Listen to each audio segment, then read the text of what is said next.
In Harry Potter's last school year, Harry's experiences with supernatural events and instances with lying lead to a feeling of paranoia throughout the wizarding world. Harry's lack of trust leads to a feeling of isolation, causing him to become more determined to bring an end to Voldemort. The more that Harry does not trust those around him, he increases his determination and willingness to do whatever it takes to defeat Voldemort. The more wary people become of him and what he might do, causing an air of untrustworthiness. It is difficult to realize true intentions when every action has a different secret meaning behind it and when you can't tell the thoughts and reasons of people's action.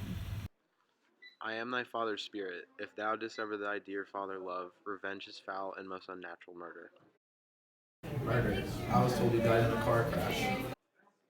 A car crash kill Lily and James Potter? It's an outrage, a scandal. No, a lord of darkness, a man that shall not be named, did cast upon us a spell to end our lives.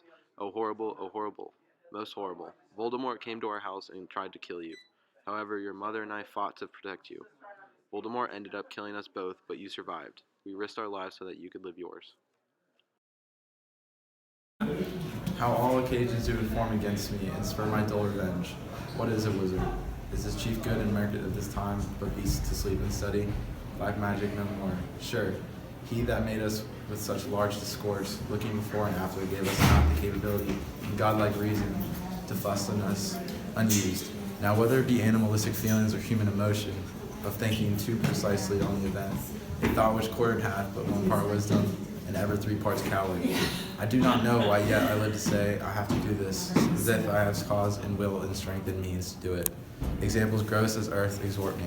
Witness a lord such as Voldemort, of such power and evil, whose spirit with divine magic puffed make graveyards at the flick of a wand, exposing what is evil and unsure, to all that fortune, death, and danger dare, even for an eggshell, rightly to be great, is not to stir without great argument, but greatly to find coral in a straw, when honor is at the stake.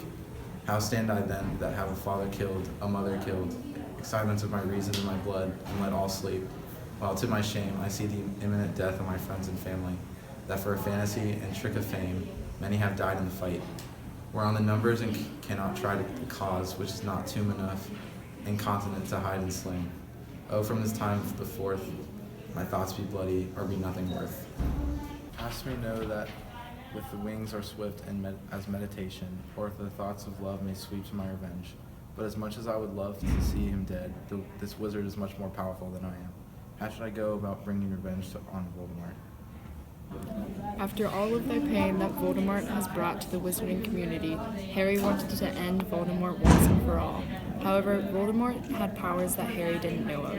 Harry's headmaster, Professor Dumbledore, told Harry about these Horcruxes that Voldemort has been protecting his whole life and had sent him on a mission to search for and destroy these Horcruxes in order to cast revenge onto Voldemort.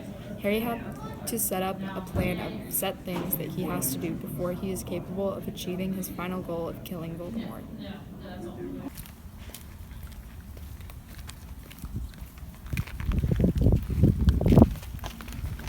Dumbledore gave me instructions for a plan to end Voldemort, a murderer, and a villain.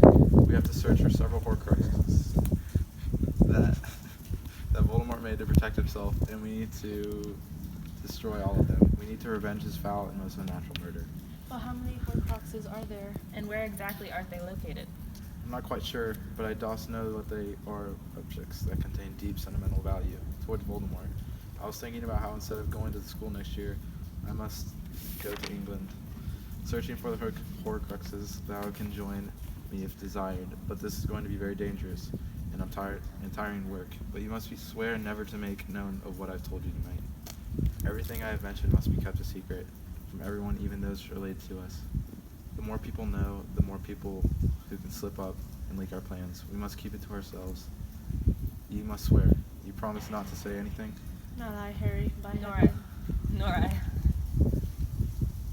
Being relied upon for such an important task, Harry, Ron, and Hermione had to keep their plans secret from everyone. They lied to their family members and friends about what they were going to do.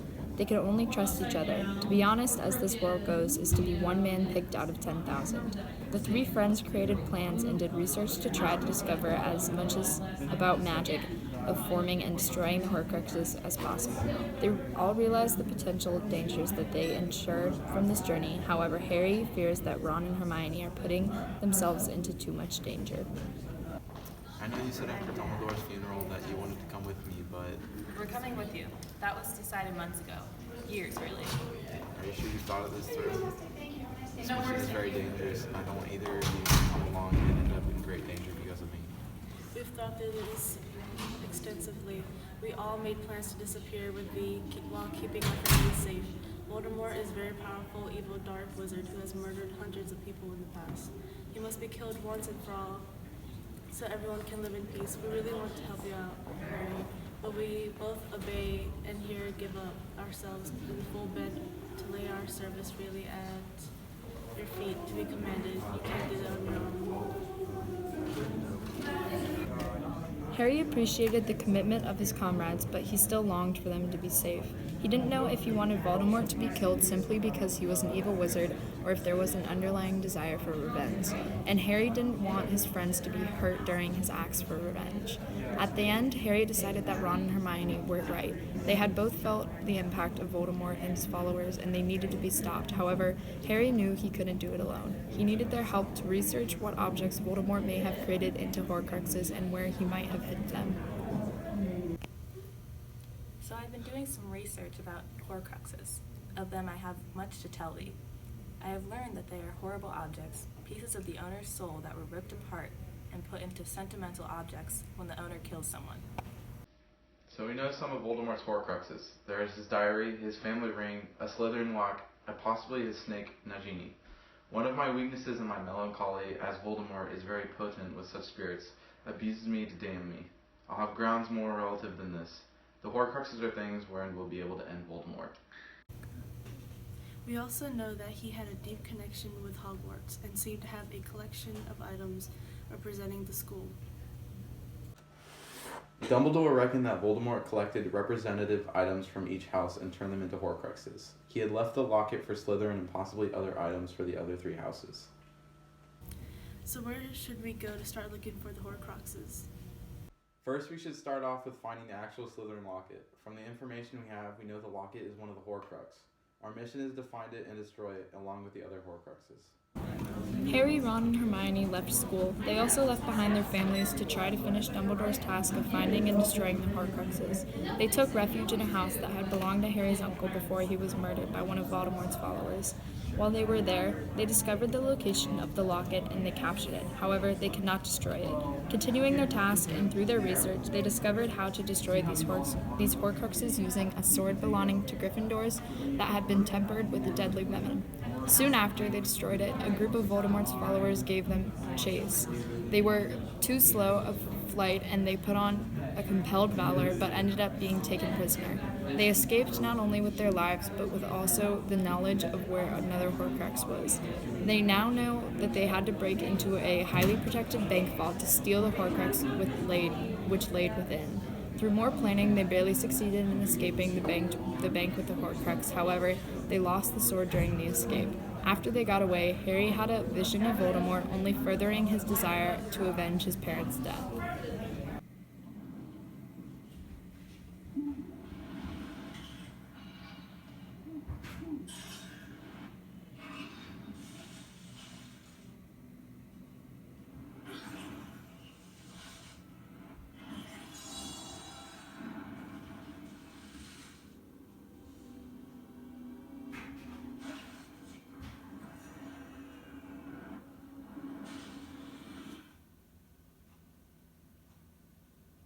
Oh, heavy deed. Harry knows about the Horcruxes. He is destroying them one after the other. Voldemort knows we're hunting the Horcruxes. He knows about the diary, the ring, the locket, and the cup. He is coming to Hogwarts. He is going to try to protect the rest of the Horcruxes because he knows that they're no longer safe. I took it as a hint that there is definitely a Horcrux hidden in Hogwarts. Let's go back to the castle before he does. Harry, we haven't destroyed all the Horcruxes yet. What will happen if we happen to run into Voldemort at Hogwarts? He cannot be killed if you run into him. You will lose this wager. We'll just have to try to get the Horcrux before Voldemort does. If he gets it, then there will be no way we'll be able to get it and destroy it. Do you have a clue to what the Horcrux might be? Hogwarts is no small place. How will we know where to look first? In my vision, I saw the symbol for Ravenclaw. I think this object must have some connection to the Ravenclaw house, like the locket had to Slytherin. And no, I didn't know where it is, but we have to act fast if we want to get there before Voldemort. Ron, Harry, and Hermione traveled back to the Hogwarts as fast as they could. When they reached Hogwarts, the trio asked some of their friends if anyone could think of a relic or historical artifact descending from the Ravenclaw house. After talking with the school ghost of Ravenclaw house, they discovered what the item was and found where it was located. The three succeeded in destroying the Ravenclaw Horcrux along with the other Horcrux that they had with them. During the time they were searching for the Horcruxes, news spread across the school that Voldemort was coming to Hogwarts, so they started preparing for a war. That left Harry to kill Voldemort once and for all. But before they could get a chance to face each other, Voldemort left Harry with a choice.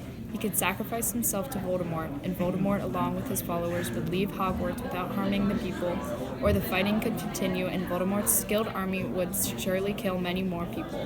Harry had until midnight to turn himself in, or the fight would resume.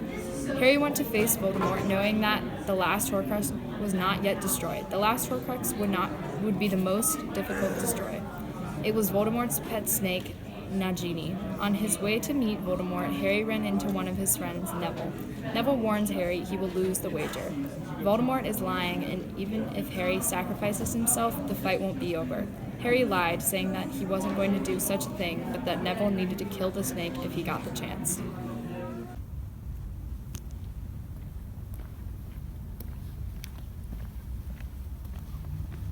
I must die. This must end. I will not let anyone else die for me if I have the power to stop it. I thought he would come. I expected him to come. It seems, mistaken. You weren't. The boy who lived, prepare to die.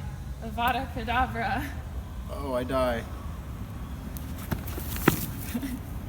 What Harry hadn't realized was that he was Voldemort's final Horcrux. When Voldemort tried to kill him as a child, the last part of his soul split and attached to Harry. When Voldemort killed Harry, he killed that part of his own soul. Harry had a vision when he was in between life and death. He was given a choice to go back to the real world and finish Voldemort once and for all, or he could continue into the afterlife. Harry decided to go back, but he pretended to still be dead so that Voldemort wouldn't know what had happened, until Harry had an opportunity to act. Voldemort brought Harry out in front of the school to gloat his victory, but while everyone was distracted, Harry covered himself in his invisibility cloak and disappeared. Following Harry's disappearance, the school went back to fighting with Voldemort's army. Later in the fight, Harry reappeared and faced Voldemort for a final time. Harry Potter, how is he alive? Hear thou murder's damned Dane, get a taste of your own medicine. Follow my mother and father, for murder though it have no tongue, will speak with most miraculous organ. A villain kills my father, and for that I, his whole son, do the same villain send to death. Avada Kedavra. Expelliarmus.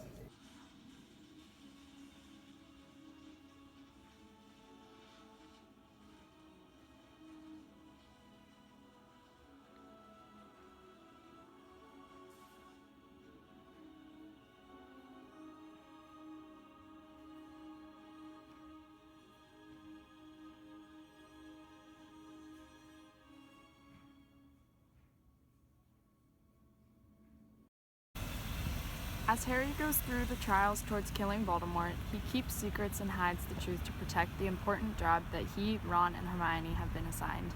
This is difficult for him to do, but he realizes that he has to do it to end Voldemort while keeping the people he cares about safe.